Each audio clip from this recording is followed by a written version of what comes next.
తెలుగు చిత్రసీమ చరిత్రలోనే కాదు, మెగాస్టార్ చిరంజీవి గారి కెరీర్లో ఎప్పటికీ నిలిచిపోయే ఓ క్లాసిక్ మూవీ 'జగదేక వీరుడు అతిలోక సుందరి'.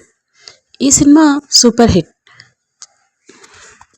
అయితే ఈ సినిమాని మళ్ళీ ఆడియన్స్ ముందుకి తీసుకొస్తున్నారు రాఘవేంద్రరావు గారు. రాఘవేంద్రరావు గారు దర్శకత్వం వహించిన ఈ ఐకానిక్ సోషియో ఫ్యాంటసీ చిత్రం విడుదలై 35 సంవత్సరాల్లో తర్వాత మరోసారి థియేటర్లలో సందడి చేయనుంది. మే 9న ఈ చిత్రాన్ని గ్రాండ్గా రిలీజ్ చేస్తున్నారు.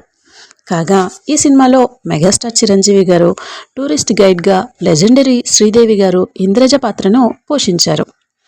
ఈ చిత్రంలో అమరీష్ పురి, అల్లు రామలింగయ్య, కన్నడ ప్రభాకర్, బ్రహ్మానందం, తనికెళ్ల బర్ని, రామ్రెడ్డి, బేబీ శాలిని వంటి గొప్ప గొప్ప నటులు ఈ సినిమాలో నటించారు. ఇతర ముఖ్య పాత్రల్లో వీళ్ళంతా నటించారు. ఆ కాలంలో అత్యంత ఖరీదైన భారతీయ చిత్రంగా వైజయంతి మూవీస్ బ్యానర్పై అశ్వనీ దత్ గారు ఈ సినిమాని నిర్మించారు.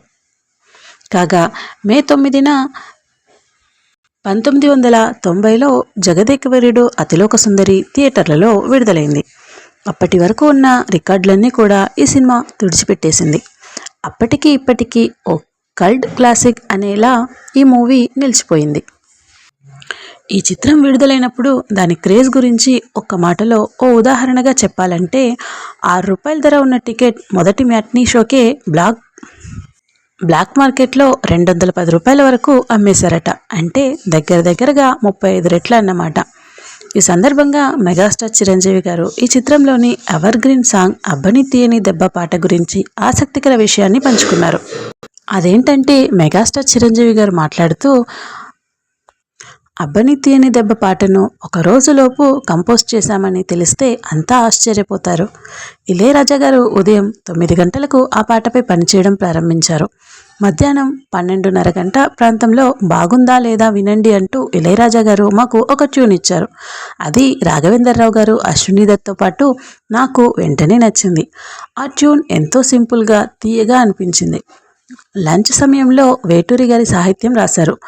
బాలు గారు, చిత్ర గారు అలా సరదాగా పాడేశారని ఆ రోజులను గుర్తు చేసుకున్నారు. అందాలలో అనే పాట గురించి దర్శకుడు రాఘవేంద్రరావు గారు మాట్లాడుతూ, కథ ప్రకారం హీరో ఒక సామాన్యుడు, హీరోయిన్ ఒక దేవత అని చెప్పాల్సి వచ్చింది. దానిని పాట ద్వారా మాత్రమే సమర్థవంతంగా తెలియజేయగలమని మేము భావించాము. ఆ ఐకానిక్ పాటను కంపోజ్ చేయడం వెనుక ఉన్న ఆలోచన అదే అని అన్నారు. దినక్కుతా అనే పాట గురించి అశ్వనీ దత్ గారు మాట్లాడుతూ, ఆ పాటను షూట్ చేసే టైంకి చిరంజీవి గారికి 106 డిగ్రీల జ్వరంతో ఆయన బాధపడుతూ ఉన్నారు. ప్రతి షాట్ బ్రేక్ సమయంలో